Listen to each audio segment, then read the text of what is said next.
Bonjour à tous, certains éléments que je vais vous donner dans cette vidéo vont vous faire tomber de votre chaise. Un document qui devait rester confidentiel a été publié par le Financial Times à la base qui montre les méthodes véritablement mafieuses de l'Union européenne. De petites frappes, de chantage, de menaces, de gangs.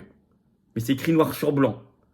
Vous allez voir, et en parallèle, méthode mafieuse, en Pologne, ce qui se passe est extraordinaire, je vais vous expliquer, et sur la crise agricole, et ça concerne évidemment les paysans français, avec une annonce stupéfiante de provocation de Bruxelles il y a quelques heures. Je vous explique tout ça dans cette vidéo. C'est du carburant pour le Frexit, détruire l'Union européenne avant qu'elle nous détruise, évidemment. Je disais, on a tous une bonne raison de vouloir sortir de l'Union européenne, mais ici vous allez en trouver plusieurs, très concrètes. Oui, évidemment, la crise agricole, tout ce que je vais vous dire aujourd'hui, n'ont qu'une seule issue, sortir de l'Union européenne, détruire l'Union européenne, notre libération, pour également les générations qui viennent.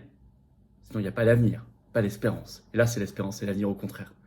N'hésitez pas donc à partager cette vidéo, à vous abonner à cette chaîne YouTube en cliquant sur s'abonner en dessous. Vous êtes très nombreux à vous abonner en ce moment. Merci beaucoup. C'est un petit clic, c'est gratuit bien sûr. Et vous avez compris que plus vous êtes abonné à la chaîne, plus les vidéos sont recommandées, plus elles touchent de nouvelles personnes. C'est ça qui est extraordinaire, qui vont devenir résistantes possiblement. Elles ne nous connaissaient pas forcément encore. Vérifiez aussi peut-être que YouTube ne vous a pas désabonné et réabonnez-vous s'il vous plaît, le cas échéant. Grand merci à vous. Petit changement sur la manifestation, gros changement. C'est toujours ce samedi 3 février à Paris, toujours un rassemblement à 15h. Mais on devait parler de la libération de Julian Assange. Nous parlerons de la libération de Julian Assange et nous ferons un grand rassemblement. Mais on le décale un petit peu. Vu l'actualité, on ne voudrait pas qu'il soit amoindri par toute l'actualité agricole qui va le faire passer sous silence, alors que c'est une cause très importante. Mais on fait un rassemblement justement en soutien à nos paysans. Ça va être une première, ça va être au Champ de Mars. Champ de Mars, avenue Charles Risler, l'endroit où elle coupe le Champ de Mars. C'est là qu'on se donne rendez-vous. Ce samedi 3 février, 15h, pour nos paysans, pour soutenir le blocus de Paris, pour soutenir le blocus de Rungis, pour soutenir tous les barrages en France, pour le Frexit agricole, la souveraineté agricole et alimentaire. On va faire intervenir des gens qu'on n'a jamais fait intervenir. Enfin, vous allez voir, ça va être un très grand moment. Si vous êtes en soutien aux paysans, vous devez venir. Samedi 3 février, ouvert à tous, sécurisé bien sûr, 15h, avenue Charles Risler qui coupe le Champ de Mars à Paris. Je vous attends. Faites savoir l'info autour de vous. Et par ailleurs, le 8 février au soir, je suis en réunion publique dans l'Oise. Vous pouvez vous inscrire sous la vidéo en description. On y va. Les méthodes mafieuses de l'Union européenne, dévoilées, démasquées. Un document confidentiel explose, donne des informations capitales. Et dernière provocation de Bruxelles concernant l'agriculture. Alors d'abord, le document incroyable qui montre des méthodes de chantage faites à la Hongrie sur un sujet qui est très important. Deux sujets. En fait, il y a deux reproches en ce moment faits par l'oligarchie à la Hongrie. Un, son veto à l'aide financière à l'Ukraine de Zelensky, l'aide financière de l'Union européenne, ça va être surtout ça dont on va parler. Et deux, son veto à l'adhésion de la Suède à l'OTAN. Sachant que depuis le 23 janvier, la Turquie, le Parlement turc a levé son veto à l'adhésion de la Suède à l'OTAN, donc il ne reste plus que la Hongrie.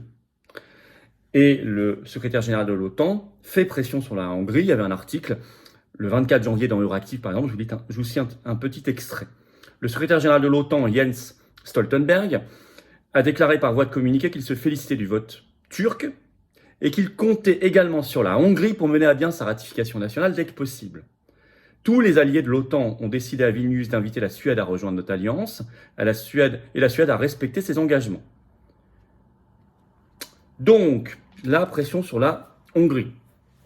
Alors que, vous le savez, on va redresser un petit peu tout ça. Voilà. Le traité de l'OTAN prévoit bien qu'un pays a parfaitement le droit de mettre son veto. Mais là, c'est comme s'il n'avait plus ce droit. Mais c'est pareil concernant l'Union européenne. Et là, le 28 janvier, dans son édition, le Financial Times révèle un document confidentiel qui devait rester secret à Bruxelles. Le titre de cet article du Financial Times. Bruxelles menace de frapper l'économie hongroise si Viktor Orban met son veto à l'aide à l'Ukraine. Ça a été repris dans une dépêche Reuters ce 29 janvier. C'est édifiant, je vais vous lire un petit extrait. L'Union européenne sabotera, c'est écrit, c'est pas moi qui le dis, c'est écrit. L'Union européenne sabotera l'économie hongroise si Budapest bloque une nouvelle aide à l'Ukraine lors d'un sommet cette semaine, qui doit commencer jeudi à Bruxelles, là, dans le cadre d'un plan confidentiel élaboré par Bruxelles, a rapporté dimanche le Financial Times. Bruxelles a présenté une stratégie visant à cibler explicitement les faiblesses économiques de la Hongrie, à mettre en péril sa monnaie et à provoquer un effondrement de la confiance des investisseurs dans le but de nuire à l'emploi et la croissance. C'est écrit en toutes lettres. si Budapest refuse de lever son veto sur l'aide à Kiev, a rapporté le journal, citant un document rédigé par des responsables de l'Union européenne. Plus chantage sur les fonds européens, je cite. Le document vu par le Financial Times déclare que dans le cas où aucun accord n'aurait lieu lors du sommet du 1er février, d'autres chefs d'État et de gouvernement déclareraient publiquement qu'à la lumière du comportement non constructif du Premier ministre hongrois, ils ne peuvent pas imaginer que des fonds de l'Union européenne seraient alors fournis à Budapest. Donc c'est prémédité. La Hongrie a officiellement répondu, le pays ne cède pas aux pressions. Ce sont des méthodes crapuleuses, des méthodes de gang, des méthodes de mafia. Alors que je le rappelle, il est même prévu par les traités qu'un pays a parfaitement le droit de mettre son veto. Vous voyez pourquoi, dans le nouveau traité, ils veulent supprimer les droits de veto. Ce fameux traité qui veut transformer l'Union européenne en un État. On a beaucoup parlé sur cette chaîne. Qui peut accepter de rester dans un truc pareil, qui est une mafia géante, un gang? Le Monde, d'ailleurs, a repris tout ça. Article du 30 janvier, il en rajoute une couche. Je cite, l'Union européenne lance une offensive pour lever le veto de la Hongrie, en envisageant, je cite, des options radicales, notamment priver Budapest de ses droits de vote, carrément, et des attaques. Je vous cite un extrait de cet article du Monde. En fin de semaine dernière, plusieurs diplomates européens évoquaient aussi les difficultés massives auxquelles serait confrontée la Hongrie si l'Union européenne devait signaler au marché financier que Budapest n'est pas prête de récupérer tous les fonds communautaires prévus, notamment les 20 milliards d'euros que la Commission européenne bloque encore en raison de ses manquements à l'état de droit. La confiance des investisseurs fléchirait, les taux auxquels Budapest se finance monteraient encore, et la monnaie hongroise, le forin, serait attaquée. 3 petits points. Donc Bruxelles veut affaiblir la monnaie, veut saboter la croissance, l'économie, veut priver les fonds européens et le signaler au marché en disant regardez, ils vont avoir des problèmes de financement, donc vous devez faire augmenter leur taux d'intérêt pour les asphyxier.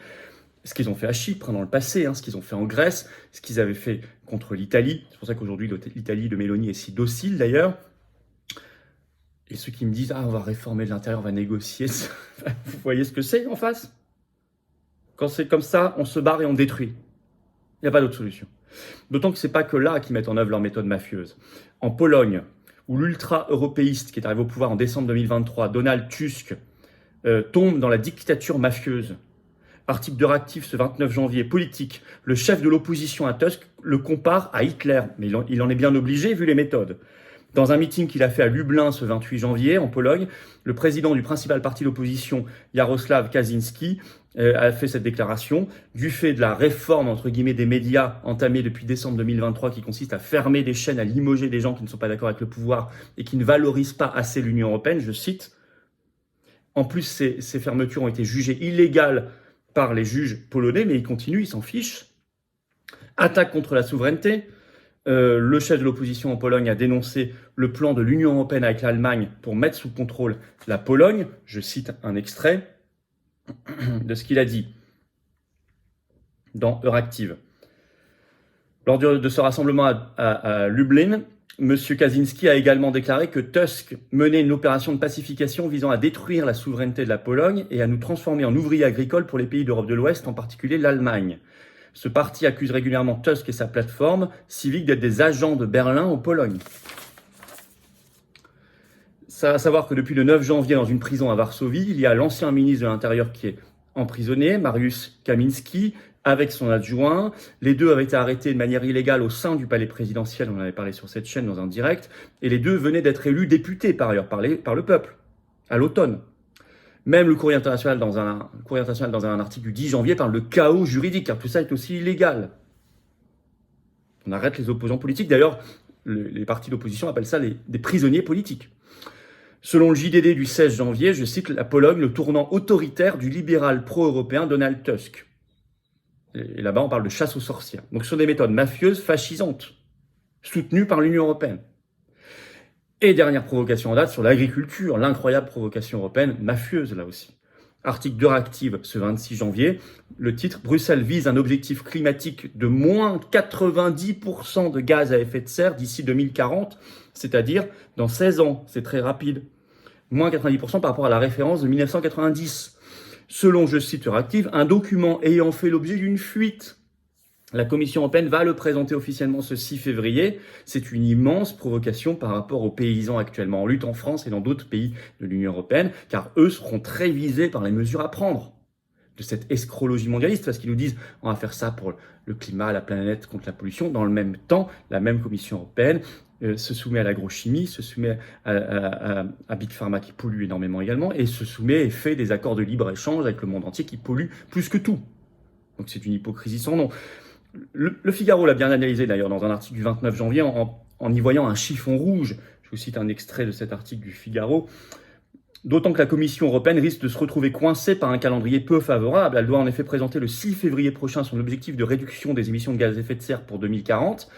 Après la baisse de 55% à l'horizon 2030, il est question d'une baisse de 90% au moins par rapport au niveau de 90% pour 2040. Un nouveau chiffon rouge qui pourrait donner du grain à moudre aux agriculteurs. C'est une provocation. Comme quand il y a quelques jours, je vous en ai parlé, le commissaire à l'agriculture dit qu'il faut accélérer sur le traité de libre-échange avec le Mercosur.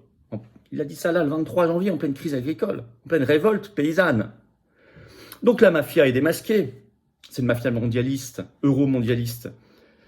Comment on peut accepter ça, encore une fois? Qui peut accepter de vivre dans ce système, de vouloir concilier, négocier avec lui? Mais qui, décemment, qui aime vraiment la France, les libertés, qui aime vraiment le peuple français, sa souveraineté, qui peut accepter ça? Qui veut offrir un avenir à nos enfants, nos petits-enfants, peut accepter ça? Mais on détruit ça, on la quitte. Frexit, libération. Libération nationale, libération des peuples.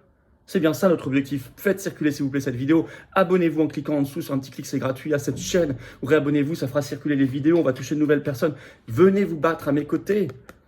Pour le Frexit, c'est là la carte orange d'adhérents, de réadhérents. Aux Patriotes, vous pouvez également faire un don de soutien au mouvement pour nous aider à faire plus d'actions. Type ce qu'on va faire pour les paysans encore ce 3 février. Hier, j'étais avec eux sur le blocus de Rungis. Allez voir mes vidéos sur les réseaux. On a même cramé un drapeau européen avec les agriculteurs comme signe de libération et de Frexit sur le blocus de Rungis qui était déjà positionné en attendant le grand convoi qui vient d'Agen. Mais nous, on est là et on sera là. Et le 3 février, on se bat pour eux, mais j'ai besoin de vous. On a toute l'oligarchie, nous, contre nous. On n'a pas les réseaux, les millions, les banques, les médias du système, non. Mais on est largement le plus grand mouvement souverainiste et de défense des libertés de France et donc je vous attends. Vous pouvez adhérer, réadhérer aux Patriotes et devenir un membre. On vous proposera des actions, du rassemblement, on vous fera rencontrer des gens qui pensent comme vous, près de chez vous, en métropole, outre-mer, à l'étranger. Comment on fait pour adhérer, réadhérer? Premier lien sous la vidéo en description pour le faire. Ce lien est également en commentaire épinglé, une petite fiche maintenant sur l'écran et dans quelques secondes un lien sur l'écran. Vous choisissez, faire un don de soutien au mouvement. Deuxième lien sous la vidéo en description. Ça permet de faire plus d'actions concrètes. Sinon on ne peut pas. Et par ailleurs, tout ça c'est défiscalisé aux 2/3 de vos impôts. Ça fait baisser concrètement de vos impôts d'adhérer, réadhérer ou faire un don. Vous mettez par exemple 100 €, ça fait baisser vos impôts de 67 €, plutôt que de les donner au fisc, à Macron, à Zelensky, à Ursula, tout ça. Vous mettez 1000 €, ça fait baisser de 667 €. Vous mettez 10 €, ça fait baisser de 6,67 €, etc. N'oubliez pas, le samedi 3 février, rendez-vous 15 h maintenant, soutien aux agriculteurs. On reportera Julian Assange, c'est très important, mais là, vu l'actualité, soutien aux paysans. Samedi 3 février, rendez-vous 15 h, donc c'est maintenant au croisement dans le Champ de Mars, avenue Charles Risler. Ça va être un grand moment. Tous ceux qui soutiennent les paysans, venez, c'est ouvert à tous. Bravo aux donateurs, aux adhérents, bienvenue aux nouveaux adhérents patriotes et vive la France.